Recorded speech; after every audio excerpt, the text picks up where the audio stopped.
Hello students, welcome. आपण आता 4th chapter start करणार आहोत, पर्यावरणीय व्यवस्थापन. ओके, सो ह्या चॅप्टर मधले हे सर्व पॉइंट्स मी घेणार आहे. हे हायलाइट केलेले जे पॉइंट आहेत हे पार्ट 1 असणार आहे, देन हा पार्ट 2 असणार आहे. So this is a part first. Student, हा जो चॅप्टर आहे तुम्हाला पुस्तकामध्ये या चॅप्टरचे जे पॉइंट्स दिलेले आहेत हे थोडे अधेमध्ये असे घुसवलेले आहेत, त्यामुळे तिथे तुम्हाला समजताना तो थोडा अवघड जाईल. म्हणून या ठिकाणी या व्हिडिओमध्ये मी जे सर्व पॉइंट्स घेतलेले आहेत हे अगदी व्यवस्थित एका फ्लो थ्रू घेतलेले आहेत, त्यामुळे तुम्हाला सगळ्या कन्सेप्ट आहेत ह्या अगदी व्यवस्थित समजणार आहेत. तुम्हाला जर हा चॅप्टर पूर्णपणे समजून घ्यायचा असेल तर हा व्हिडिओ एंड पर्यंत बघा. Okay, so the first point आपला कोणता आहे? परिसंस्था. परिसंस्था म्हणजे काय विद्यार्थ्यांनो? तर जैविक घटक आणि अजैविक घटक या दोघांच्या मध्ये आंतरक्रिया होता, हे याला मिळून काय म्हणलेलं आहे? परिसंस्था म्हणलेली आहे. आता जैविक घटक म्हणजे ज्याच्यामध्ये जीव आहे त्या घटकांना जैविक घटक म्हणलेला आहे. तर अजैविक घटक म्हणजे ज्याच्यामध्ये जीव नाही, जे निर्जीव घटक आहे त्याला काय म्हणलेलं आहे? अजैविक घटक असं म्हणलेलं आहे. याची उदाहरण, जैविक घटकाचं उदाहरण कोणतं आहे? तर वनस्पती आहेत, प्राणी आहेत, पक्षी आहेत, कीटक आहेत, हे सर्व काय झाले? जैविक घटक. अजैविक घटक कोणते आहेत? वारा आहे, वातावरण आहे आजूबाजूचं, सूर्यप्रकाश आहे, माती आहे, तापमान आहे, हे सर्व घटक म्हणजे कोणते? अजैविक घटक. तर परीक्षेमध्ये तुम्हाला परिसंस्था म्हणजे काय किंवा परिसंस्था आणि त्याबद्दल टिप लिहा असं जर विचारलं तर या ठिकाणी तुम्ही माझ्या बरोबरच आता याची ही व्याख्या पाठ करून घ्या. जैविक घटक आणि अजैविक घटक या दोघांच्या मध्ये जी आंतरक्रिया होते त्याला मिळून परिसंस्था असं म्हटलं जातं. ठीक आहे, तर त्या ठिकाणी तुम्ही जैविक घटक कोणते, अजैविक घटक कोणते याची उदाहरणं द्या. आता परिसंस्थेचे उदाहरण कोणते आहे हे मी तुम्हाला समजावून सांगते. या ठिकाणी 2 शॉर्ट व्हिडिओज मी ऍड केलेले आहेत. हा पहिलं उदाहरण आहे. पहिल्या व्हिडिओमध्ये काय घेतलेलं आहे बघा. ही माती आपल्याला दिसत आहे आणि मातीमधून एक बीजाचं बीजांकुरण होताना दिसत आहे. आता या ठिकाणी ही माती आहे साईडला, ही माती कशी आहे? अजैविक घटक आहे. तर आता हे बी जे आहे या बीजाचं बीजांकुरण होत आहे, हे काय झालं? जैविक घटक. तर या मातीमध्ये आणि या बीजामध्ये काहीतरी आंतरक्रिया होते, याला काय म्हणायचं? परिसंस्था. तर हे झालं आपलं पहिलं उदाहरण. दुसरं उदाहरण काय आहे बघा या व्हिडिओमध्ये? मानवाची श्वसन क्रिया. मानवाच्या श्वसन क्रियेमध्ये काय घेतलं जातं? ऑक्सिजन आतमध्ये घेतला जातो, कार्बन डायऑक्साइड बाहेर सोडला जातो. तर ही सुद्धा काय आहे? एक परिसंस्थेचे उदाहरण आहे. ऑक्सिजन आणि कार्बन डायऑक्साइड हे वायू, त्याला आपण अजैविक घटक म्हणलेला आहे. तर मानव हा काय झाला? जैविक घटक. तर या दोघांच्या मध्ये काहीतरी आंतरक्रिया होते. ठीक आहे, तर हे झालं आपलं परिसंस्थेचं दुसरं उदाहरण. तिसरं उदाहरण सुद्धा मी या ठिकाणी सांगते. सूर्य आणि सूर्यप्रकाश आणि सूर्यफूल यांच्यामध्ये सुद्धा एक आंतरक्रिया होत असते. ती कशी बघा? जसा सूर्य असेल, सूर्याच्या दिशेने सूर्यफुलाचं तोंड असतं. जसजसे सूर्याची दिशा बदलेल तसतसं त्या सूर्यफुलाच्या तोंडाची सुद्धा दिशा बदलते. म्हणजेच काय होते? त्यांच्यामध्ये एक प्रकारची आंतरक्रिया होते, त्यालाच परिसंस्था असं म्हटलेलं आहे. आता आपण परिसंस्थेची व्याख्या बघितली, त्यामधले जैविक घटक कोणते बघितले, अजैविक घटक कोणते बघितले आणि त्याचबरोबर त्याची उदाहरणं सुद्धा बघितली. तर मी असं समजते की या ठिकाणी परिसंस्था हा पॉइंट तुम्हाला अगदी व्यवस्थित क्लिअर झाला असेल. नेक्स्ट आता आपण पुढे जाऊयात. त्याच्या अगोदर या ठिकाणी मी हा एक स्लाइड मध्ये पिक्चर ऍड केलेला आहे. या सगळ्या पिक्चर मध्ये तुम्हाला जैविक घटक सुद्धा दिसतील, अजैविक घटक सुद्धा दिसतील. बघा, अजैविक घटक कोणते आहेत? सूर्यप्रकाश आहे, आजूबाजूचे वातावरण आहे, पाणी आहे, माती आहे, दगड खडक सर्व आहे. हे सर्व काय आहेत? अजैविक घटक आहेत. तसेच आता जैविक घटक सुद्धा आहेत. प्राणी आहेत, वनस्पती आहेत, काही मासे आहेत म्हणजे जलचर म्हणूयात आपण, पक्षी आहेत, कीटक आहेत, हे सर्व काय झाले? जैविक घटक झाले. म्हणजे या सगळ्याला मिळून यांच्यामध्ये जी आंतरक्रिया होते या सगळ्याला मिळून काय म्हटलं जातं? तर त्या ठिकाणची ती परिसंस्था असं म्हटलं जातं. ठीक आहे, तर आता नेक्स्ट पॉइंट कडे बघूयात. एक्झाम मध्ये जुलै 2019 ला तुम्हाला परिसंस्था असा एक चार्ट दिला होता आणि तो कंप्लीट करायला विचारला होता. तर हा क्वेश्चन 2 मार्काला आला होता, त्यामुळे आपल्याला हा जो चार्ट आहे हा चार्ट अगदी व्यवस्थित बघायचा आहे आणि तो कंप्लीट करायचा आहे. पहिला पॉइंट, आता परिसंस्थेचे 2 प्रकार पडतात, त्यामध्ये अजैविक घटक असतात. तर इकडच्या साईडला आपल्याला कोणते असणार आहे? जैविक घटक. ओके, अजैविक घटक, जैविक घटक. आता पहिल्यांदा हा पार्ट आपण कंप्लीट करूया, त्यानंतर जैविक घटक कंप्लीट करूया. ठीक आहे, पहिल्यांदा अजैविक घटकाचे अगेन 2 प्रकार पडतात. भौतिक घटक, तर इकडे कोणते असणार आहेत? रासायनिक घटक. भौतिक घटक कोणते कोणते आहेत? हवा, पाणी, बाष्प, खनिजे, मृदा आणि सूर्यप्रकाश. तर ही सगळी उदाहरणं जी आहेत ही कशाची आहेत? अजैविक भौतिक घटकाची ही उदाहरणं आहेत. आता रासायनिक घटकांमध्ये कोणते कोणते असणार आहेत? तर पोषण द्रव्ये, क्षारता आणि सामू. ओके, तर याचे सुद्धा परत दोन प्रकार पडतात, असेंद्रिय पदार्थ आणि सेंद्रिय पदार्थ. अगेन असेंद्रिय पदार्थाची उदाहरणं कोणती असतील? हायड्रोजन, ऑक्सिजन, नायट्रोजन, कॅल्शियम, लोह, सोडियम आणि पोटॅशियम. तर ही सगळी उदाहरणं कशाची झालेली आहेत? तर असेंद्रिय पदार्थ. सेंद्रिय पदार्थ कोणते कोणते आहेत? प्रथिने, कर्बोदके आणि स्निग्ध पदार्थ. तर या ठिकाणी परिसंस्थेमध्ये जैविक घटकाचा हा जो इकडचा पूर्ण पाठ होता हा आपण कंप्लीट घेतलेला आहे. आता बोलूया जैविक घटक. जैविक घटकांमध्ये पुन्हा दोन प्रकार असतात, स्वयंपोषी तर इकडच्या साईडला इकडे परपोषी असे. स्वयंपोषी म्हणजेच काय? तर स्वतःचे अन्न ज्या स्वतः तयार करतात त्याला स्वयंपोषी असे म्हणतात. तर परपोषी म्हणजे काय? स्वतःच्या अन्नासाठी दुसऱ्यांवरती अवलंबून असे याला परपोषी असं म्हणतात. ठीक आहे, तर स्वयंपोषीचं उदाहरण उत्पादक आहे, उत्पादक त्याला म्हणतात आणि उदाहरण आहे वनस्पती. ओके, तर आता परपोषीचे पुन्हा दोन प्रकार आहेत या ठिकाणी. प्राणी नसून भक्षक असा आहे.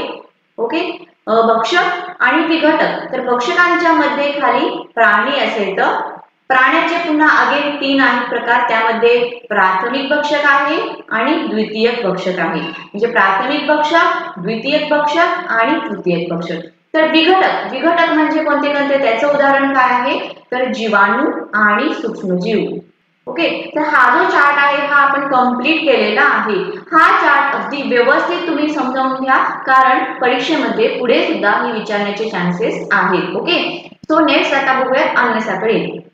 विद्यार्थ्यांनो, तुम्ही 7वी, 8वी, 9वी मध्ये अन्न साखळी याच्याबद्दल ऐकलेला आहे, शिकलेला आहे. तरी सुद्धा हा छोटा पॉइंट या ठिकाणी ऍड केलेला आहे. तो आपण बघूया. अन्न साखळी म्हणजे काय? तर अन्नासाठी एक सजीव त्याच्या आधीच्या सजीवांवरती अवलंबून असतो.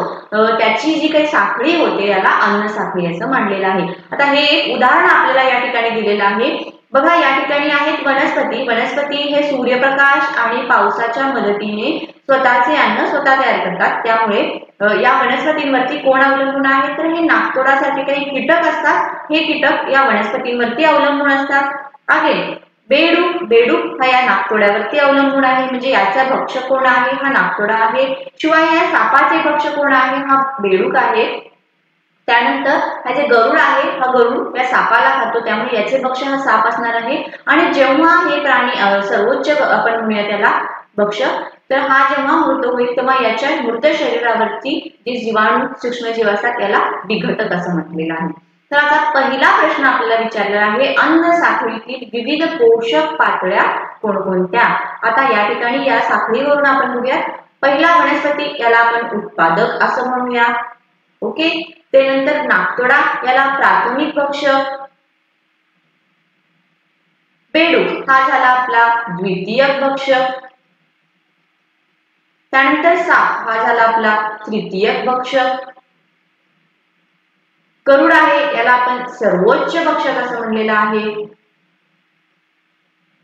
आणि त्याच्या मृत झाल्यानंतर त्याच्या सजीवावरती त्याच्या शरीरावरती जे किडे असतात, जीवाणू असतात, सूक्ष्मजीव असतात, ते एक प्रकारचं पर्यावरण स्वच्छ ठेवण्याचे काम करतात. त्यामुळे त्याला विघटक असं म्हणलेलं आहे.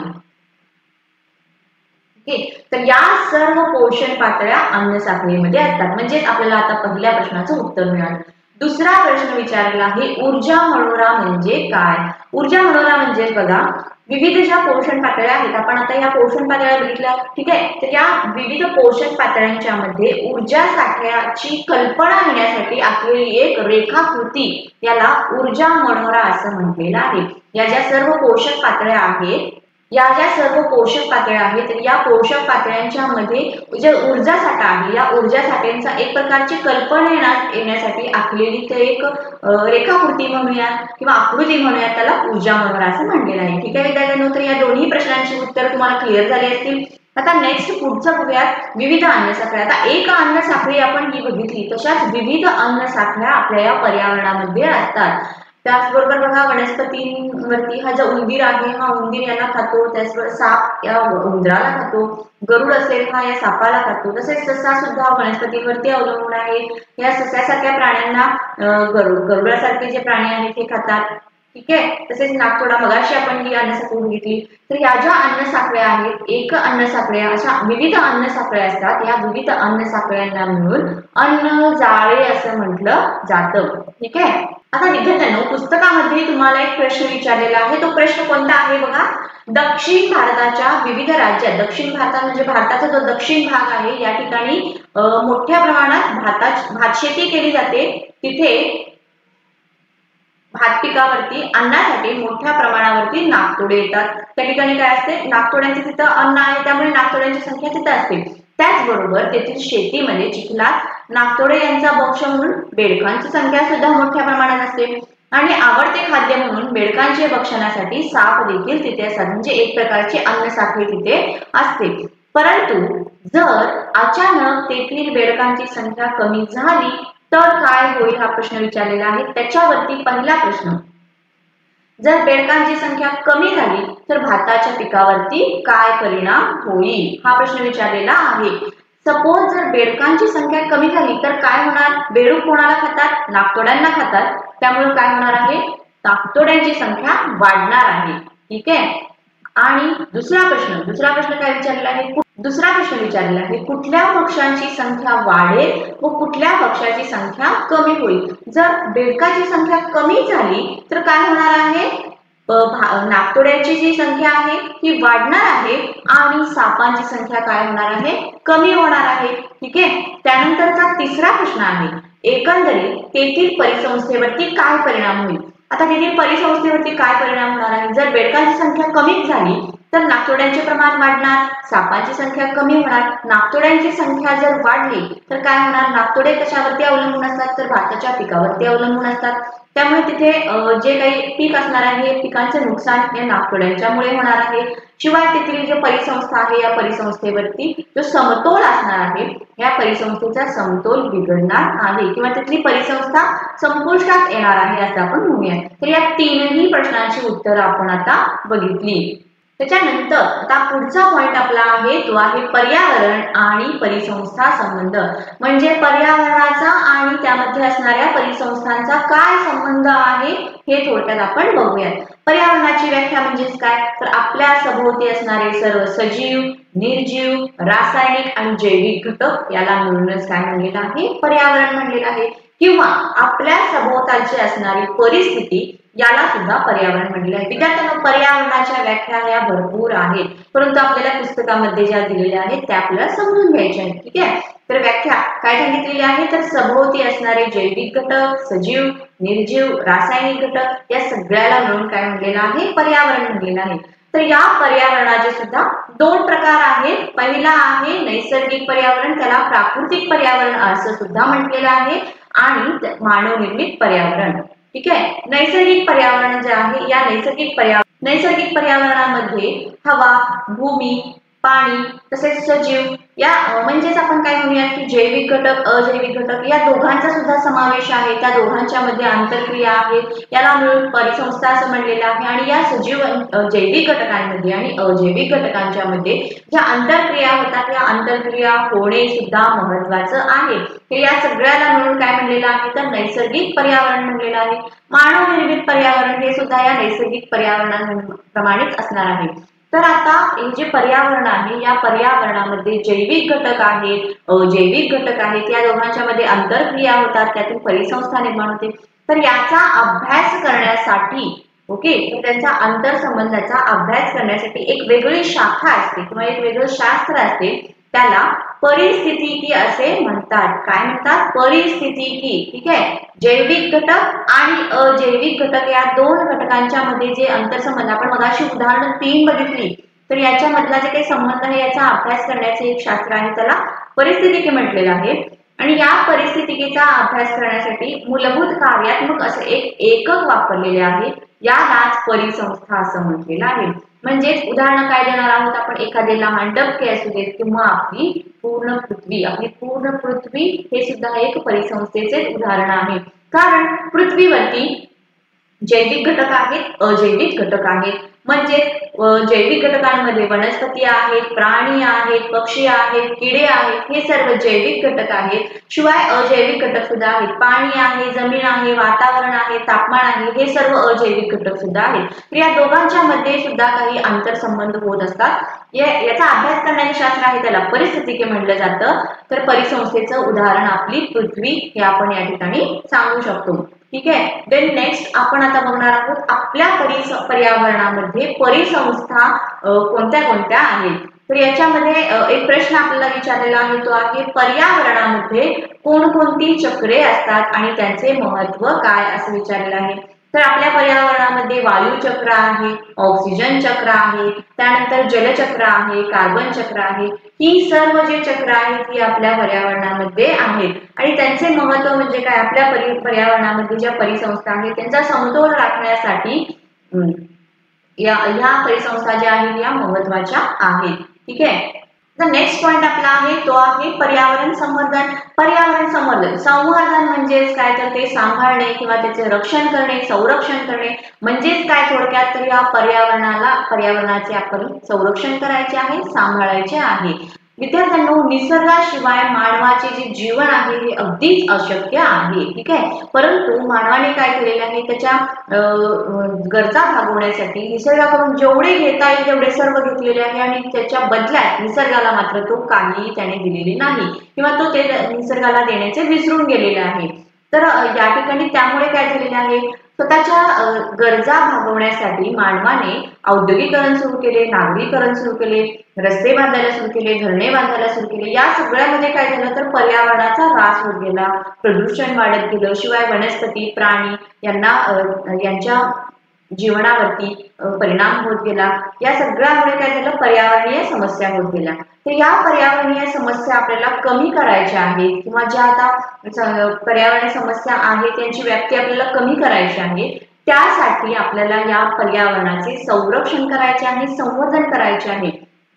कारण आपण आत्ताच्या पिढीमध्ये आहे, आपल्या मागच्या पिढीने या पर्यावरणाला अगदी ओरबडून घेतलेला आहे. आपण सुद्धा आता तसे न करता आपल्या पुढच्या पिढीला हे जे पर्यावरण आहे, हे जे निसर्ग आहे, या निसर्गातील शुद्ध हवा, शुद्ध पाणी, भूमी, हे सर्व आपल्याला आपल्या पुढच्या पिढीला व्यवस्थितपणे द्यायचं असेल तर आता गरज आहे आपल्याला या पर्यावरणाचे संवर्धन केलेच पाहिजे. जर आपण या पर्यावरणाचा ऱ्हास करत असो तर आपणच त्याचे संवर्धन सुद्धा केले पाहिजे. त्यामुळे पर्यावरण संवर्धन हा जो पॉइंट आहे हा अगदी व्यवस्थित समजून घ्या विद्यार्थ्यांनो. कारण आत्ताचेच हे तुमचे जे वय आहे या वयामध्येच तुम्हाला या पर्यावरणाच्या रिलेटेड ज्या काही गोष्टी आहेत, जी मूल्य आहेत, ती मूल्य तुम्हाला समजली पाहिजे, जेणेकरून तुम्ही आत्तापासून पर्यावरणाशी रिलेटेड किंवा त्याच्याशी रिलेटेड ज्या अवेअरनेस गोष्टी आहेत या तुम्ही स्वतःमध्ये रुजवून घ्याल आणि इतर लोकांना सुद्धा त्याच्याशी रिलेटेड अवेअरनेस क्रिएट करण्याचा प्रयत्न कराल. ठीक आहे. तर पर्यावरण संवर्धन, आता पर्यावरणामध्ये कोणकोणते घटक परिणाम करतात आणि ते कसे, हा प्रश्न विचारलेला आहे. तर याचे उत्तर आपण बघूया. पर्यावरणामध्ये घटक कोणते कोणते असणार आहेत, तर दोनच घटक असणार आहेत. पहिला आहे मानवनिर्मित घटक, दुसरा आहे नैसर्गिक घटक. आता मानवनिर्मित घटक असे कोणते कोणते असणार आहेत बघा. तर मानवाने औद्योगिकरण करणे, त्यानंतर नागरीकरण करणे, धरणे बांधणे, रस्ते बांधणे, त्यानंतर प्राण्यांच्या शिकारी करणे, हे जे सर्व घटक आहेत हे मानवनिर्मित घटक हे पर्यावरणावरती काय करतात, परिणाम करतात. आता त्यानंतर नैसर्गिक घटक कोणते आहेत. नैसर्गिक घटक म्हणजेच काय, तर महापूर येणे, दुष्काळ येणे, भूकंप होणे, त्याचबरोबर जंगल आहे, या जंगलांना आग लागणे, हे सर्व जे घटक आहेत हे नैसर्गिक घटक आहेत. तर हे मानवनिर्मित घटक आणि नैसर्गिक घटक या दोन्ही घटकांमुळे पर्यावरणावरती परिणाम होतो. याचे आपण उदाहरण बघितलेलं आहे. तर चित्रामध्ये सुद्धा थोडक्यात सांगितलेलं आहे बघा. इकडच्या साईडला नैसर्गिक घटक दिसत आहेत, इकडच्या साईडला मानवनिर्मित घटक दिसत आहेत. ठीक आहे. त्यानंतर नेक्स्ट क्वेश्चन आहे, पर्यावरणामध्ये भक्षकांची संख्या सतत वाढत गेली तर काय होईल. जर भक्षकांची सतत वाढत गेली तर भक्ष्य जे असणार आहे त्यांची संख्या कशी होणार, कमी होणार. त्यामुळे पुन्हा एक बार काय होणार, भक्षकांना जे खायला मिळणार आहे, अन्न असणार आहे, हे अन्न कमी पडणार आणि भक्षकांची संख्या सुद्धा कमी होत जाणार. ठीक आहे. आता पुढचा प्रश्न काय विचारला होता, नदीच्या किनारी भागात मोठमोठे कारखाने उभारले गेले तर नदी या परिसंस्थेवरती त्याचा काय परिणाम होईल. नदी ही सुद्धा एक परिसंस्था आहे, कारण नदीमध्ये काय असणार आहे, पाणी असणार आहे. या पाण्यामध्ये जलचर असतात, त्यांच्यामध्ये सुद्धा काही अन्न साखळी असते. ठीक आहे. तर त्या ठिकाणी जी परिसंस्था असणार आहे, या परिसंस्थेवरती काय काय परिणाम होतात हे विचारलेलं आहे. आता नदीच्या किनारी भागात जर मोठे कारखाने उभारले गेले तर त्यापासून काय होणार आहे, तर त्या कारखान्याच्या मध्ये ज्या प्रक्रिया होतात, या प्रक्रियांच्या मध्ये जे पाणी वापरलं जातं हे पाणी अशुद्ध असतं, त्यामध्ये विषारी असे घटक असतात. हे जे घटक आहे हे डायरेक्टली जर नदीमध्ये सोडले तर ते नदीचे पाणी अशुद्ध होते. त्या पाण्यामध्ये जे जलचर आहेत हे जलचरांना हानी पोहोचण्याची शक्यता असते. त्यामुळे तिथे जी परिसंस्था आहे तिथे ज्या अन्न साखळी आहेत या सर्व अन्न साखळीवरती परिणाम होतो आणि त्या हळूहळू संपुष्टात यायला लागतात. तर असा हा परिणाम होतो जेव्हा मोठे कारखाने हे नदीच्या किनारी भागामध्ये उभारले जातात. नेक्स्ट पॉइंट आहे तो आहे प्रदूषण.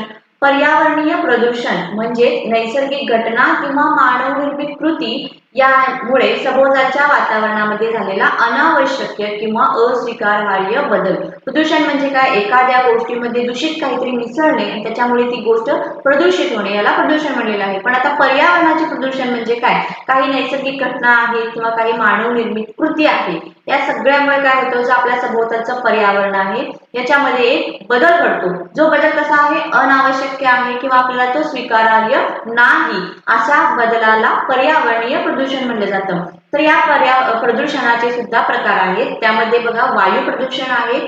वायूचे प्रदूषण कारखान्यांच्या मधून किंवा गाड्यांच्या धुरांड्यामधून वगैरे जे बाहेर पडणारे वायू आहेत या वायूमुळे वायूचे प्रदूषण होते. त्यानंतर जलप्रदूषण, पाण्यामध्ये कचरा टाकल्यामुळे किंवा सांडपाणी मिसळल्यामुळे या पाण्याचे प्रदूषण होते. भूमी प्रदूषण, कचरा कसाही फेकल्यामुळे किंवा प्लास्टिक वरती आळा न घातल्यामुळे, प्लास्टिकचा कचरा, प्लास्टिक कसा आहे अविघटनशील आहे, त्यामुळे भूमीचे प्रदूषण हे जास्त वाढते. तसेच प्रकाश प्रदूषण आहे आणि ध्वनी प्रदूषण सुद्धा आहे. हे सर्व कशाचे प्रकार आहेत, प्रदूषणाचे प्रकार आहेत. मागच्या इयत्तांमध्ये तुम्ही हे सर्व प्रकार अगदी डिटेलमध्ये बघितलेले आहेत. या ठिकाणी फक्त तुम्ही लक्षात ठेवा, प्रदूषण हा पॉइंट आपल्याला आलेला आहे. प्रदूषण म्हणजे काय, त्याचे प्रकार कोणते आणि त्याची कारणे कोणती कोणती आहेत, इतका हा पॉइंट आपल्याला चॅप्टर मध्ये विचारलेला आहे. ठीक आहे. तर आता या प्रदूषणाची कारणे कोणती कोणती आहेत, तर औद्योगिकरण किंवा उद्योगधंदे उभारल्यामुळे त्याच्यामध्ये ज्या प्रक्रिया होतात या प्रक्रियांच्या थ्रू जे सांडपाणी बाहेर पडतं त्याच्यामुळे जलप्रदूषण होतं. शिवाय या धुरांडे दाखवलेले आहे त्याच्यामधून जे धूर बाहेर पडतो किंवा वायू बाहेर पडतो याच्यामुळे वायूचे प्रदूषण होत आहे, हे एक त्याचं कारण झालेलं आहे. त्यानंतर इकडे मी हे चित्र दिलेलं आहे, हे आहे लोकसंख्या विस्फोट. लोकसंख्या विस्फोट म्हणजे काय, तर कमी कालावधीमध्ये जास्त लोकसंख्या वाढणे याला लोकसंख्या विस्फोट असं म्हणलेलं आहे. तर जेव्हा लोकसंख्या वाढेल तर तेव्हा काय होईल, तर त्या लोकांच्या गरजा सुद्धा वाढत जातील. लोकांच्या गरजा वाढल्या की त्या पुरवण्यासाठी माणूस आपल्या बुद्धीच्या जोरावरती काय करतो, तर कारखाने उभारणे, नैसर्गिक साधन संपत्तीचा अतिवापर करणे किंवा आपल्या गरजा पूर्ण करण्यासाठी पर्यावरणाचा ऱ्हास करणे, ही सर्व कारणे असल्यामुळे प्रदूषण होतं. त्यानंतर नैसर्गिक साधन संपत्तीचा जो वापर आहे हा अनिर्बंध वापर करणे, त्यामध्ये आता खाणकाम, या ठिकाणी हे चित्र ऍड केलेले आहे बघा, खाणकाम करतानाच हे दिसत आहे. तर जे नैसर्गिक साधन संपत्ती आहे याचा वापरावरती कुठल्याही प्रकारचा आळा ठेवायचा नाही, तो आपल्याला मिळालेली आहे म्हणजे की वापरायचा, अशा प्रकारे केल्यामुळे सुद्धा प्रदूषण झालेलं आहे. त्यानंतर वृक्षतोड किंवा जंगलतोड हे सुद्धा एक आपल्याला प्रदूषणाचे कारण दिसत आहे. तर ही सर्व जे कारण आहेत ही कशाचे आहेत, प्रदूषणाचे आहेत. या सगळ्यामुळे प्रदूषण घडून येते. आता या ठिकाणी 3 प्रदूषण दिलेले आहेत, हवा प्रदूषण दिलेलं आहे, जल प्रदूषण दिलेलं आहे आणि भू प्रदूषण दिलेलं आहे. तर हा चार्ट मी या ठिकाणी कंप्लीट केलेला आहे. तुम्हाला पुस्तकामध्ये हा इनकम्प्लीट दिला होता, तो कंप्लीट करायला विचारला होता. तर या ठिकाणी या निळ्या ब्ल्यू कलर मध्ये जे लिहिलेलं आहे, रायटिंग केलेलं आहे, हे कंप्लीट केलेले वर्ड्स आहेत. ओके. तो पहिला आपल्याला हवा प्रदूषण विचारलेला आहे, त्याचे घटक कोणते असणार आहेत, वायुरूप घटक CO2 आणि CO म्हणजे हायड्रोकार्बन, सल्फर आणि नायट्रोजन ऑक्साईड, हायड्रोजन सल्फाइड इत्यादी, हे सर्व काय आहेत, वायुरूप घटक आहेत. आणि घनरूप घटक कोणते आहेत, धूलिकण आहे, राख आहे, कार्बन, शिसे आणि ऍस्बेस्टॉस इत्यादी, हे सर्व. आता पहिला वायुरूप घटक, घनरूप घटक. तर त्याचा स्रोत कोणता आहे, प्रदूषणाचा स्रोत कोणता, रासायनिक कारखाने उभा राहिल्यामुळे किंवा कागद कारखाने, कापड गिरण्या, सुरुंग, औष्णिक विद्युत केंद्र आणि धातू ओढण्याचे कारखाने, हे जे सर्व कारखाने आहे याच्यामुळे हवा प्रदूषण घडू शकते. आता त्याचा परिणाम काय होतो, तर मानवामध्ये श्वसनाचे गंभीर असे आजार या हवा प्रदूषणामुळे होतात. शिवाय वनस्पती आणि प्राणी यांच्यावरती सुद्धा त्याचा परिणाम होतो. त्यानंतर हवामानामध्ये बदल घडून येतो आणि आम्लवर्षा हे याचे परिणाम आहेत. आता आपण घटक कोणते बघितले, स्रोत बघितला, परिणाम बघितला, त्याच्यावरती काहीतरी उपाययोजना केली पाहिजे ना. मग उपाययोजना काय असणार आहे, तर जे कारखान्याच्या धुरांड्या आहेत या उंचावरती लावणे, त्यानंतर प्रदूषित नियंत्रित करणारी साधने बसवणे, ही याच्यावरचा उपाययोजना आहे. आता नेक्स्ट प्रदूषण आहे ते आहे जल प्रदूषण. त्याचे घटक कोणते असणार आहेत, शैवाल, जीवाणू, विषाणू. त्यामध्ये असेंद्रिय घटक कोणते असतील, वाळू, माती, धूळ, चांदी, शिसे आणि जड धातू, हे झाले असेंद्रिय घटक. आता सेंद्रिय घटक कोणते असणार आहेत, तर तणनाशके आणि कीटकनाशके, खते इत्यादी हे जे सर्व आहे हे सर्व जर पाण्यामध्ये किंवा पाण्यामध्ये जर मिक्स झाले तर त्यापासून काय होणार आहे, पाण्याचे प्रदूषण होणार आहे. तर स्रोत कोणता आहे, औद्योगिक प्रदूषके, घरगुती प्रदूषके, सांडपाणी, कारखान्यातून सोडली जाणारी रसायने, शेतीसाठी वापरली जाणारी कीटकनाशके, या सगळ्यांच्यामुळे काय होतं, जलप्रदूषण घडून येतं. त्यानंतर आता त्याचा परिणाम काय होतो, पाण्यामध्ये पाण्याचे प्रदूषण झाल्यामुळे साथीचे रोग वाढतात. त्याचबरोबर त्याच्यामध्ये जे जलचर आहेत हे जलचर जीव मरणे आणि अजैविकरण घडणे, हे त्याचे परिणाम आहेत. त्याच्यावरचा उपाययोजना काय आहे, प्रदूषित नियंत्रित करणे आणि प्रदूषणास आळा घालणे, हे त्याच्यावरचा उपाययोजना आहे. पुढचं प्रदूषण आपण बघूया, भूप्रदूषण म्हणजेच माती प्रदूषण. हे जे घटक वेगवेगळ्या ठिकाणी वेगवेगळे असतात. उदाहरणार्थ शेतीमध्ये काय असतं, कीटकनाशकातील असेंद्रिय घटक, रासायनिक खतांचा अतिवापर इत्यादींच्या मुळे काय होणार आहे, माती प्रदूषण किंवा भूप्रदूषण होणार आहे. आता त्याचा स्रोत कोणता असणार आहे, घरगुती टाकाऊ पदार्थ म्हणजेच काय, आपला घनकचरा, रासायनिक खते, कारखान्यातील टाकाऊ पदार्थ, त्याचबरोबर जैव वैद्यकीय टाकाऊ पदार्थ, हे सर्व त्याचे स्रोत आहेत. या सगळ्याचे जर व्यवस्थित आपण व्यवस्थापन केलं नाही तर त्यापासून भूप्रदूषण होणार आहे. आता त्याचा परिणाम काय होऊ शकतो, जमिनीची धूप होते, वनस्पतींची आणि पिकांची वाढ खुंटते, त्याचबरोबर पोषक द्रव्याचे प्रमाण हे कमी होते.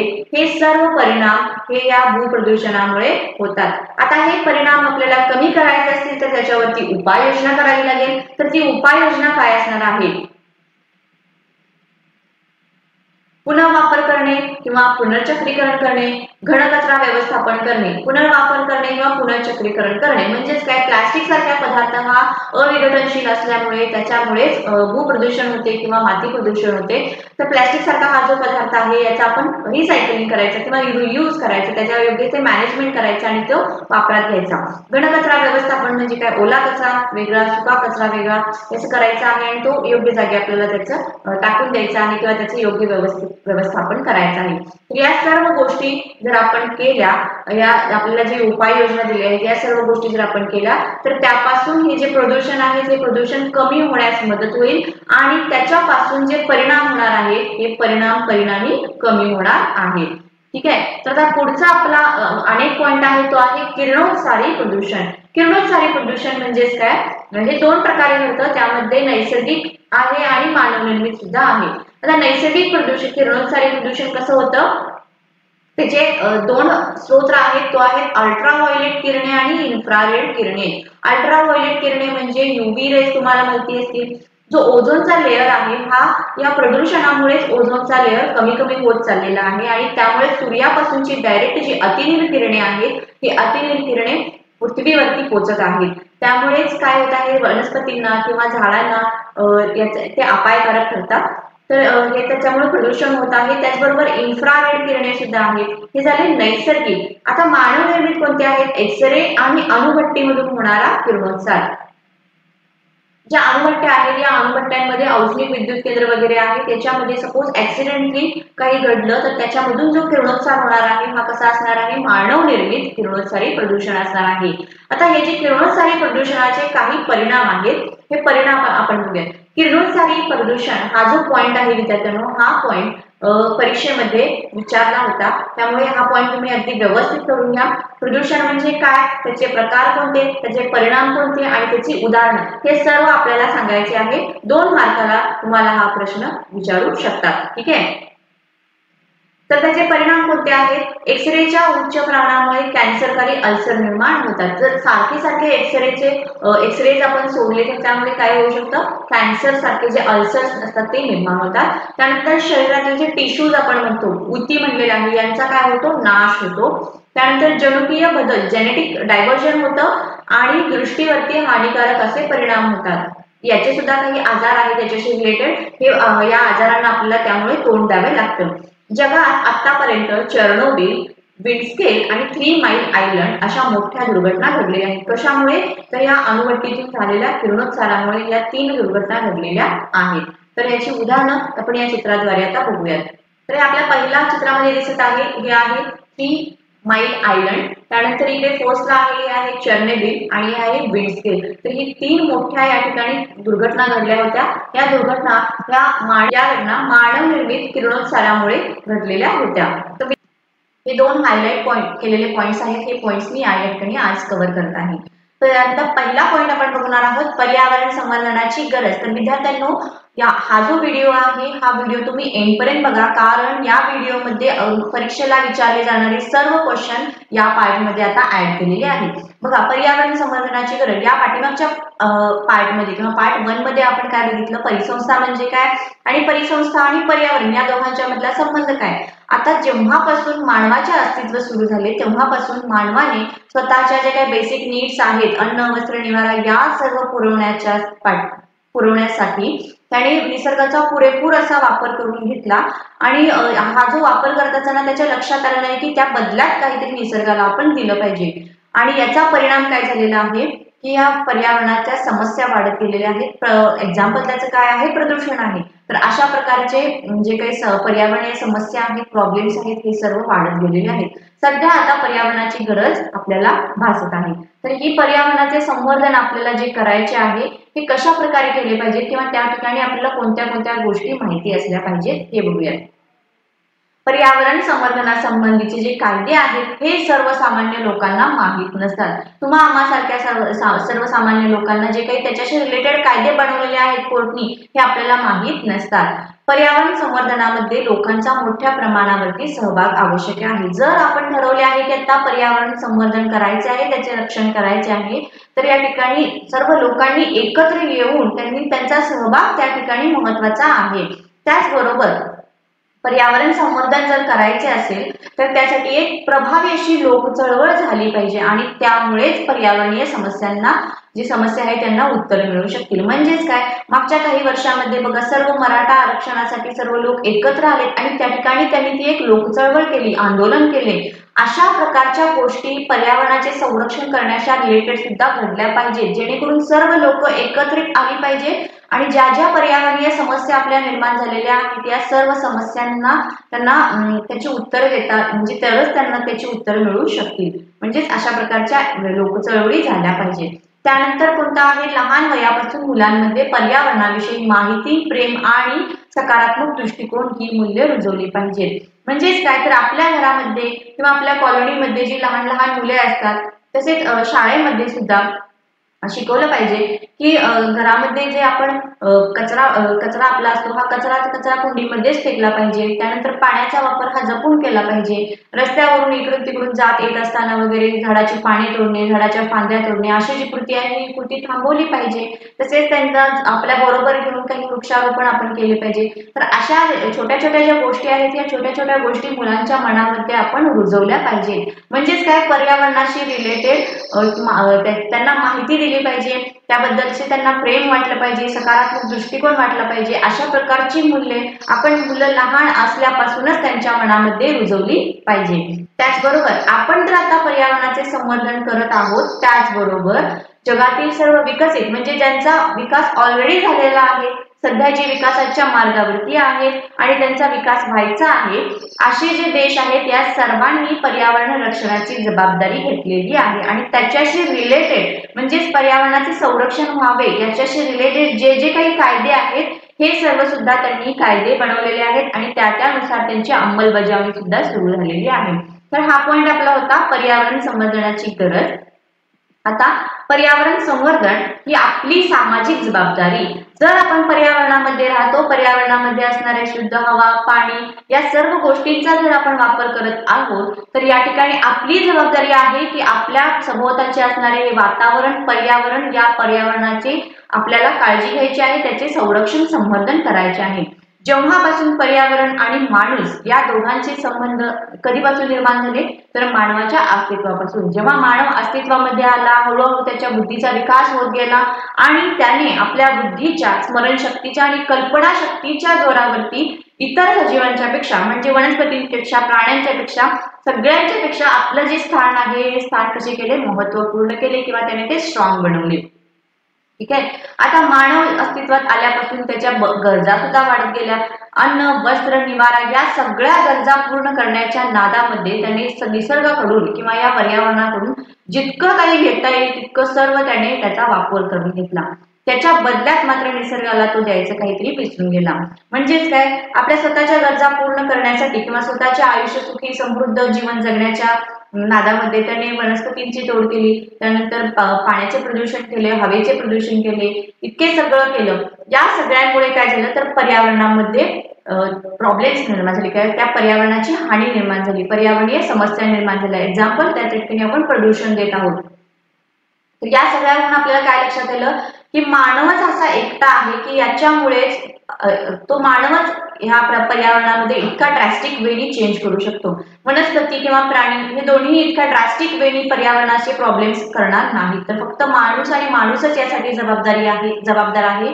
म्हणून आता पर्यावरणाचा जो समतोल बिघडलेला आहे हा समतोल बिघडवण्याचे जे काम मानवाने केलेले आहे हे काम आता आपल्याला बॅलन्स करायचे आहे किंवा जे पर्यावरण आहे या पर्यावरणाचा समतोल आता आपल्यालाच राखायचे आहे। त्यासाठी आपण पर्यावरणाची सामाजिक जबाबदारी घेतली पाहिजे। पर्यावरणाचा समतोल बिघडवण्याचे काम जर मानवाने केले तर त्याचे रक्षण आणि जबाबदारी करण्याचे काम सुद्धा मानवानेच करायचे आहे। त्यासाठी काय काय करता येईल तर आता शाळेमध्ये, कॉलेजेसमध्ये किंवा गव्हर्नमेंट ऑफिसेसमध्ये, कंपनीजमध्ये वगैरे, आपल्या कॉलनीजमध्ये वगैरे सुद्धा सर्वांनी एकत्र येऊन वृक्षारोपणाचे जे काही कार्यक्रम आहेत असे आयोजन केले पाहिजेत। त्याचबरोबर सर्वांनी एकत्र येऊन आठवड्यातला एखादा तास किंवा एखादा दिवस या आपल्या सभोवतालचा जो परिसर आहे या परिसरामध्ये जो काही कचरा वगैरे पडला असेल, काही घाण असेल तर अशा प्रकारची ती घाण उचलून हा कचरा व्यवस्थित गोळा करून त्याची योग्य ती विल्हेवाट लावली पाहिजे। त्याचबरोबर आपल्या महाराष्ट्रामध्ये आता भरपूर ठिकाणी गड, किल्ले असे सुद्धा आहेत तर त्यांचे सुद्धा संवर्धन केले पाहिजे। त्या ठिकाणी सुद्धा लोक ट्रिपसाठी वगैरे जातात आणि तिथे कचरा करतात, तिथे असणारी जी काही आपली वनस्पती आहे, तिथल्या ज्या काही गोष्टी आहेत त्यांची नुकसान करतात। तर अशा गोष्टी आपल्याला केल्या नसल्या पाहिजेत, तर त्यांचे सुद्धा आपल्याला संवर्धन करायचे आहे। ठीक आहे। तर अशा गोष्टी आपल्याला आता करणे गरजेचे आहे। आता त्याच्यासाठीच पुढची ही जी गोष्ट आहे ही एक इन्स्पायरेशनल स्टोरी आहे विद्यार्थ्यांनो। तर या ठिकाणी तुम्हाला हा चेहरा जो दिसत आहे या माणसाचे नाव आहे जाधव मोलाई पयान। तर हा जो माणूस होता या माणसाचा जन्म 1963 साली झाला आणि वयाच्या 16व्या वर्षापासूनच त्यांनी जंगल कामगार म्हणून काम करू लागले। त्यांच्या गावाजवळूनच एक नदी वाहत होती, ती होती ब्रह्मपुत्रा नदी। या ब्रह्मपुत्रा नदीला जेव्हा महापूर आला या कालावधीमध्ये तिथे असणारे असंख्य साप हे मृत्युमुखी पडले। यावरती ते विचार करू लागले, उपाययोजना शोधू लागले आणि त्यासाठी त्यांनी त्या ठिकाणी प्रथम बांबूची 20 रोपटी लावली। त्यानंतर हळूहळू कालावधी वाढत गेला आणि 1979 मध्ये सामाजिक वनीकरण विभाग म्हणजे सरकारने काय केलं तर त्या भागातला 200 हेक्टर जी जमीन आहे या जमिनीवरती वनीकरणाचा प्रकल्प हाती घेतला। म्हणजे या 200 हेक्टर जमिनीवरती त्यांनी झाडे लावण्याचा प्रकल्प जो होता तो हाती घेतला। परंतु काही कारणामुळे हा जो प्रकल्प होता हा प्रकल्प बंद पडला।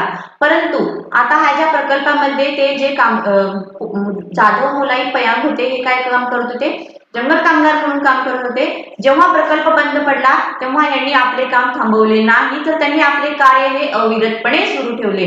त्या ठिकाणी झाडे लावणे, त्या झाडांची देखभाल करणे हे जे त्यांचं काम होतं हे त्यांनी नियमितपणे सुरू ठेवलं आणि त्यामुळेच त्या ठिकाणी जो परिसर होता या परिसरामध्ये विद्यार्थ्यांनो एकही वृक्ष नव्हता, एकही रोपटं नव्हतं.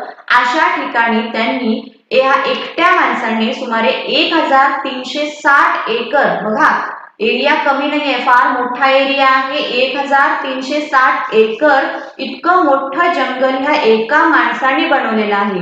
यासाठी जवळजवळ त्यांनी 30 वर्ष अथक असे परिश्रम केलेले आहेत.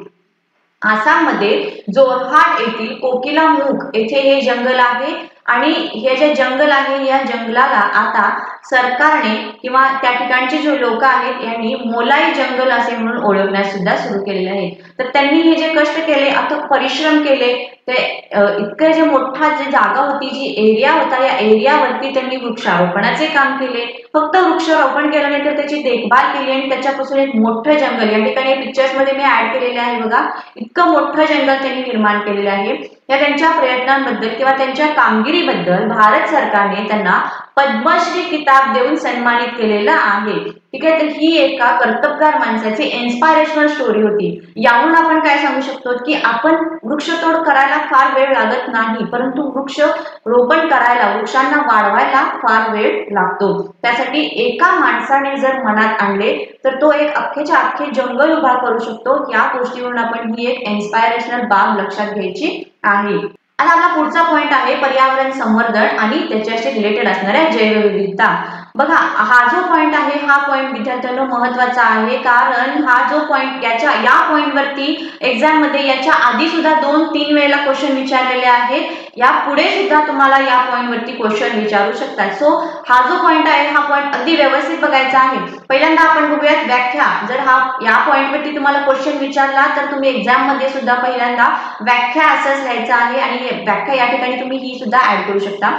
निसर्गामध्ये आढळणाऱ्या एका जातीच्या सजीवांमधील आनुवंशिक फरक, त्यानंतर सजीवांच्या जातीचे अनेक प्रकार आणि विविध प्रकारच्या परिसंस्था, या सगळ्यामुळे त्या भागात जे निसर्ग आहे या निसर्गाला सजीव सृष्टीची समृद्धी लाभते. त्यालाच काय म्हणलेलं आहे, जैवविविधता असे म्हणतात. तर या जैवविविधतेचे पुन्हा 3 प्रकार कोणते? पहिला आहे आनुवंशिक विविधता, प्रजातींची विविधता आणि परिसंस्थेची विविधता. तर विद्यार्थ्यांनो स्टेप बाय स्टेप आपण हे 3ही प्रकार बघणार आहोत.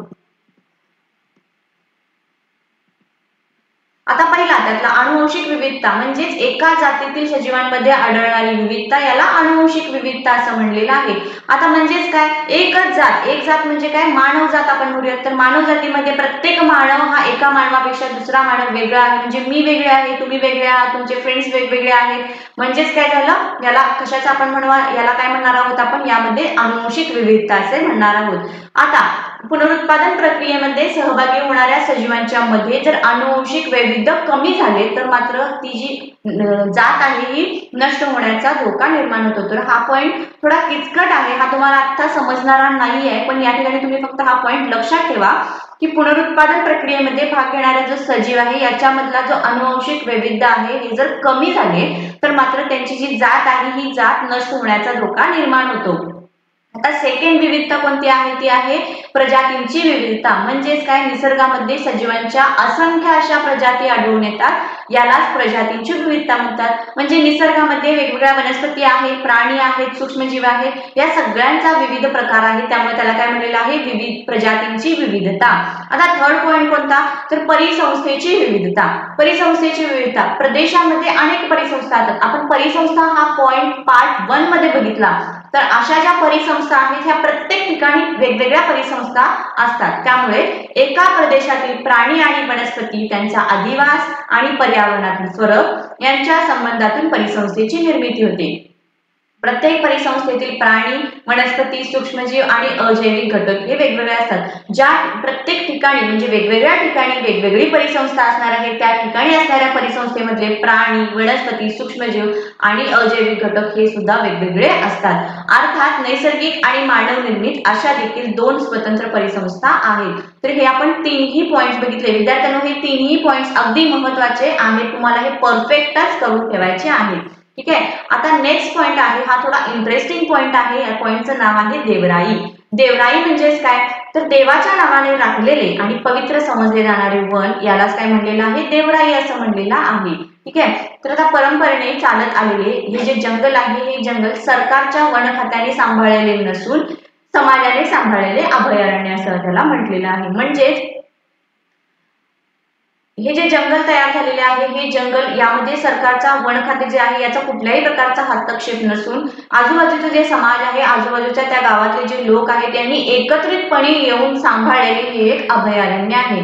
त्या ठिकाणी देव आहे, त्या ठिकाणी देवाचं वास्तव्य आहे असा त्यांचा समज असल्यामुळे, त्यांची समजूत असल्यामुळे तिथे असणाऱ्या वनस्पती किंवा तिथे असणारे प्राणी पक्षी यांना कुठल्याही प्रकारचा हानी पोहोचवत नाही किंवा वृक्षतोड होत नाही, प्राण्यांची शिकार होत नाही, कारण तिथे देवाचं वास्तव्य आहे असं तिथे लोकांची तिथे समजूत असते. आता यामुळेच काय झालेले आहे, या वनाला एक प्रकारचं संरक्षण किंवा एक प्रकारचं प्रोटेक्शन मिळालेलं आहे. भारतामध्ये फक्त पश्चिम घाटच नव्हे तर संपूर्ण भारतामध्ये अशा प्रकारच्या ज्या देवराई आहेत या 13,000 पेक्षा जास्त देवराया नोंदवल्या गेलेल्या आहेत. खाली मी काही पिक्चर्स ऍड केलेले आहेत. या पिक्चर्स वरून तुम्हाला छोटीशी कन्सेप्ट लक्षात येईल की अशा प्रकारे या ठिकाणी आता हे एक जंगल आहे, या जंगलामध्ये हा एक देवाचा स्टॅच्यू ठेवलेला आहे.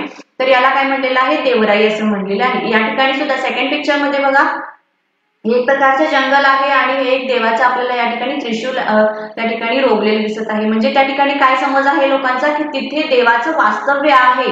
या एका कारणामुळे तिथे जे वनस्पती आहेत, प्राणी आहेत यांना कुठल्याही प्रकारची हानी पोहोचवली जात नाही. तर हा आपला एक पॉइंट, इंटरेस्टिंग पॉइंट होता.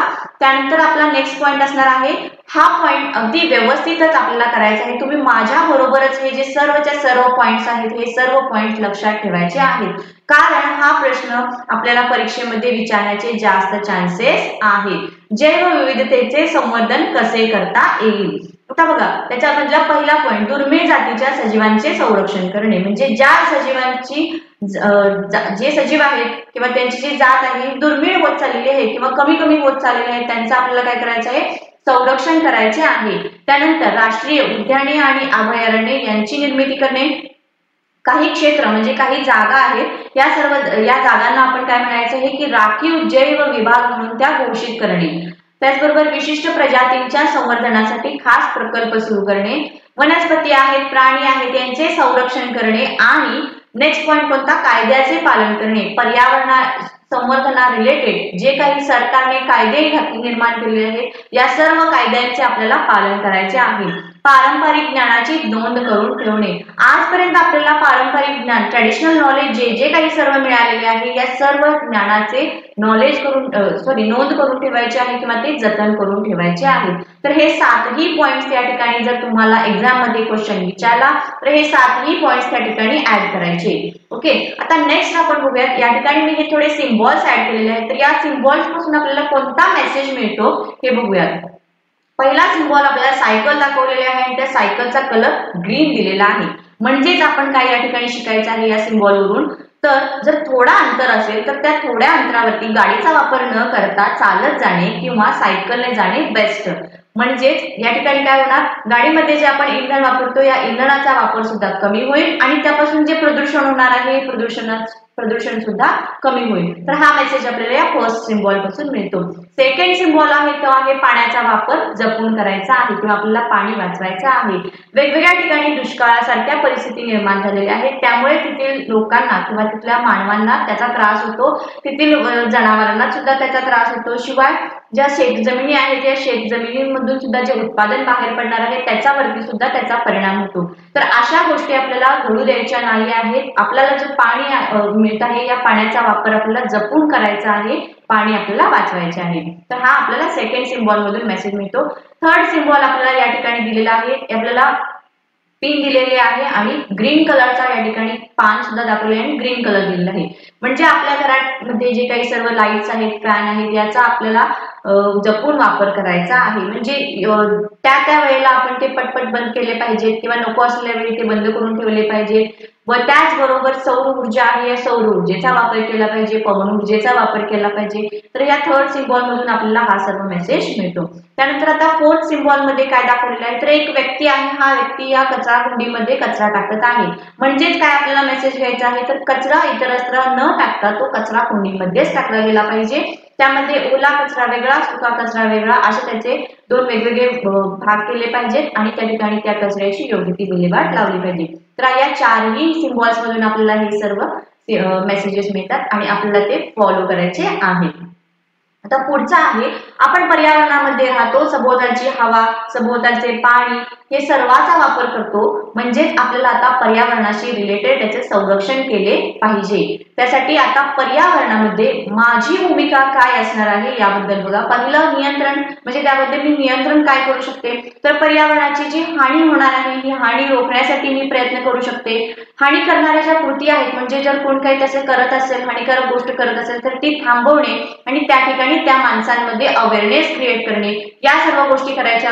त्यानंतर निर्मिती, म्हणजे आपल्याला नवीन काय निर्माण करायचं आहे, पर्यावरणामध्ये हानी झालेल्या घटकांचे पुनर्जीवन करणे. ज्या ज्या गोष्टी हानी झालेल्या आहेत त्यांना आपल्याला काय करायचं, पुनर्जीवन द्यायचं आहे, पुनर्जीवन करायचं आहे आणि नवनिर्माणासाठी प्रयत्न करणे. म्हणजेच काय, वृक्षारोपणासारखे कार्यक्रम राबवणे. प्रसार, प्रसार म्हणजेच काय, पर्यावरणाचे संवर्धन करणे, याच्याशी रिलेटेड लोकांच्या मनामध्ये अवेअरनेस क्रिएट करायचा आहे, त्यासाठी त्याचा प्रसार केला पाहिजे. तर यासाठी प्रसार माध्यम या ठिकाणी दिलेले आहेत. पहिला आहे शिक्षण, मार्गदर्शक, जागृती, अनुकरण, संघटन आणि प्रत्यक्ष सहभाग. तर या सर्वांच्या माध्यमातून आपल्याला पर्यावरणाचे संरक्षण करण्याशी रिलेटेड अवेअरनेस जो आहे, याचा जो प्रसार आहे हा करायचा आहे. त्यानंतर प्रतिबंध, म्हणजे आपल्याला काय काय रोखायचं आहे, संभाव्य धोके जे आहेत हे रोखणे, नवीन कृती कार्यक्रम आखणे आणि पर्यावरणाला हानी पोहोचवणारे घटक आहे यांना आळा घालणे. त्याचबरोबर जतन करायचे आहे, म्हणजे जपून ठेवायचे आहे, आपल्याला काय काय जपायचं आहे या पर्यावरणातलं. तर आता पर्यावरणामध्ये जे जे काही आपले उरलेले आहे या सर्वांचे जतन करणे आणि हानी झालेल्या गोष्टींची पुन्हा हानी होऊ नये याकडे विशेष अशी उपाययोजना देणे, की विशेष असं लक्ष देणे. अज्ञात जी काही क्षेत्र आहेत ती क्षेत्र टिकवून ठेवणे.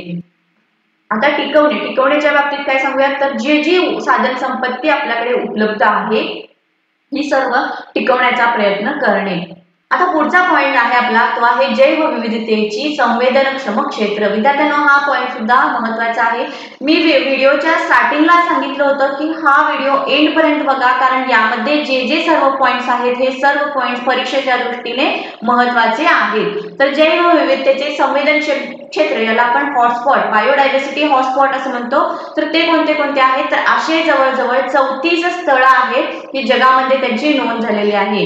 हे जे क्षेत्र आहे त्यांनी एकेकाळी पृथ्वीचा 15.7% इतका भाग पृथ्वीचा व्यापलेला होता. परंतु आज हे जे 34 स्थळं आहेत, या 34 स्थळांपैकी 86% जे संवेदनक्षम क्षेत्र आहे ते ऑलरेडी डिस्ट्रॉय झालेले आहेत. त्यामुळे सध्या एकेकाळी किती होता, 15.7% इतका भाग व्यापलेला होता, पण आता सध्या फक्त 2.3% पृथ्वीच्या पृष्ठभागावरती या संवेदनक्षम क्षेत्राचे अखंड असे अवशेष शिल्लक आहेत. यामध्ये 1,50,000 इतक्या वनस्पतींच्या प्रजातींचा समावेश आहे. त्याचबरोबर आता एकूण जागतिक स्तरावर म्हणायला गेलं तर त्या फक्त 50% राहिलेल्या आहेत. ठीक आहे. आता भारतामध्ये बघूयात आपण, जगामध्ये बघितलं किती किती आहेत. आता भारतामध्ये 135 प्राणी प्रजाती आहेत. त्यामधल्या 85 ज्या प्रजाती आहेत त्या ईशान्य भागामध्ये आहेत, किंवा ईशान्य भागामध्ये जे जंगल आहेत या जंगलांमध्ये त्या आढळतात. आणि पश्चिम भागामध्ये 1500हून अधिक अशा प्रदेशनिष्ठ वनस्पती आहेत. जगात एकूण वनस्पतींच्या प्रजातींपैकी 50,000 वनस्पती या कशा आहेत, प्रदेशनिष्ठ वनस्पती आहेत. या ठिकाणी मी हा मॅप मुद्दामून ऍड केलेला आहे की तुम्हाला समजावं की नेमकं कोणत्या कोणत्या ठिकाणी हे सर्व संवेदनशील क्षेत्र आहेत. तर या बघा, पश्चिम घाट म्हणूयात, हा आहे आपला पश्चिम घाट. या ठिकाणी जी राज्य आहेत, महाराष्ट्र, केरळ, गोवा, कर्नाटक, तमिळनाडू, या ठिकाणी असणारे इकडे असा हा समुद्र असणार आहे. तर इथं असणारे जे नैसर्गिक वायू आहेत किंवा जे खाणकाम आहेत, त्या नैसर्गिक वायूच्या शोधात किंवा खाणकाम करण्याच्या नादात तिथं असणारी जैवविविधता, या जैवविविधतेला धोका उत्पन्न होत आहे. त्याचबरोबर आता वरती उत्तरेकडे सुद्धा काही संवेदनक्षम क्षेत्र दिसत आहेत, इकडे सुद्धा आपल्याला काही संवेदनक्षम क्षेत्र दिसत आहेत. आसाममध्ये मानस अभयारण्य आहे. या अभयारण्यामध्ये एकशिंगी गेंडा आणि वाघ यांच्या अस्तित्वाला त्या ठिकाणी आता तिथे जे मानवी कृती घडत आहेत याच्यामुळे तिथे हानी पोचत आहे. त्यानंतर पश्चिम बंगालमध्ये सुंदरबन अभयारण्य जे आहे, या अभयारण्यामध्ये सुद्धा मानवी कृती घडत आहेत. या मानवी कृतींच्यामुळे तिथे असणारे वाघांची संख्या आहे, वाघांची संख्या कमी होत चाललेली आहे आणि तिथे असणाऱ्या जैवविविधतेला धोका निर्माण होत चाललेला आहे. आता पुढचा पॉईंट कुठला आपला आहे, तो आहे धोक्यात आलेल्या प्रजाती. म्हणजे ज्या ज्या प्रजातींना आता धोका आहे अशा कोणत्या, तर त्यामधल्या पहिल्या संकटग्रस्त प्रजाती. या प्रजाती म्हणजे संख्या अत्यंत कमी उरलेली आहे किंवा त्यांचा अधिवास इतका संकुचित झालेला आहे की विशेष उपाययोजना न केल्यास नजीकच्या काळात या प्रजाती नष्ट होऊ शकतात. बघा, ही जी प्रजात आहे यामधले जे हे प्राणी आहेत हे अगदी कमी राहिलेले आहेत, म्हणजे हाताच्या बोटावरती मोजावे इतके राहिलेले आहेत. जर त्यांच्याकडे विशेष असे लक्ष दिले नाही किंवा त्यांची प्रजाती टिकून राहावी यासाठी काही उपाययोजना केली नाही तर मात्र जवळच्या या थोड्या वर्षांमध्ये त्यांची जी प्रजाती आहे ही नष्ट होऊ शकते. तर त्याचं उदाहरण कोणतं आहे, लायन टेल्ड वानर आणि तनमोर. सेकंड आहे त्या आहे दुर्मिळ प्रजाती. म्हणजेच काय, तर या प्रजातीची संख्या बरीच कमी असते. या प्रजातीचे स्थान विशिष्ट असल्याने जलद गतीने नामशेष होऊ शकतात. म्हणजे पर्टिक्युलर ठिकाणीच त्या असतात, त्यामुळे तिथली त्यांची संख्या असते ती ऑलरेडी कमी असते, त्या पर्टिक्युलर ठिकाणीच असतात, त्यामुळे त्यांची संख्या ही नामशेष होऊ शकते. उदाहरणार्थ कोणता आहे, रेड पांडा आणि कस्तुरी मृग. पुढचा आहे ते आहे संवेदनशील प्रजाती. या प्रजातींची संख्या अत्यंत कमी झालेली असते आणि सातत्याने घटत राहते. सातत्याने घटणारे जीव संख्या हे या प्रजातीच्या चिंतेचे कारण आहे. म्हणजेच उदाहरण आहे पट्टेरी वाघ आणि गीरचे सिंह. संवेदनशील प्रजाती म्हणजे या प्रजातीमध्ये जे प्राणी आहेत हे कसे झाले, त्यांची संख्या ऑलरेडी कमी आहे आणि हळूहळू ती कमी होतच चाललेली आहे, त्यामुळे याला काय म्हणलेलं आहे, संवेदनशील प्रजाती. उदाहरण कोणतं, तर पट्टेरी वाघ आहेत, गीरचे सिंह आहेत, यांची संख्या कमी आहे आणि ते हळूहळू त्यांची संख्या कमी होतच चाललेली आहे. अनिश्चित प्रजाती म्हणजेच या प्रजाती धोक्यात असल्यासारख्या भासतात मात्र त्यांच्या वर्तनाच्या काही सवयीमुळे, उदाहरणार्थ काय, लाजरेपणा, बुजरेपणा अशा प्रजातींबाबत कोणतीही विशिष्ट आणि ठोस माहिती उपलब्ध नसते किंवा झाडाच्या आड जाऊन बसतात. अशा त्यांच्या ज्या काही सवयी आहेत, त्यांचं जे काही वर्तन आहे त्यामुळे त्यांचं आपल्याला नेमकं काउंट किती आहे हे सांगता येत नाही, त्यामुळे त्याला काय म्हणलेलं आहे, अनिश्चित प्रजाती असं म्हणलेलं आहे. उदाहरणार्थ शेकरू खार. ठीक आहे विद्यार्थ्यांनो. तर विद्यार्थ्यांनो या ठिकाणी आपला जो चौथा चॅप्टर आहे पर्यावरणीय व्यवस्थापन, याचा हा पार्ट सेकंड होता. पार्ट फर्स्ट सुद्धा मी घेतलेला आहे.